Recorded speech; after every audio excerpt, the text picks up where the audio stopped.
Yes, May I'm tas ako cooking ng papaya sa for kapitbahay daddy. na Yun kung daw ang saan craving ako din niya. naman ang nagtanim sa bakanting lote.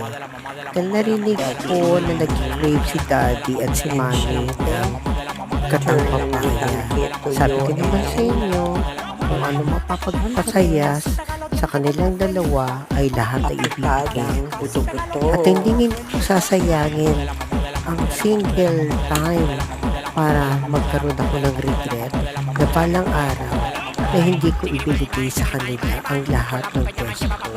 Dahil ayoko na magkaroon ng sana at ayoko na magkaroon ng regrets at ang gagawin ko lamang ay pasayahin sila at ibigay lahat na magpapasaya at ang lahat ng magpapagaan sa kanila. I want them to be happy and smile every day.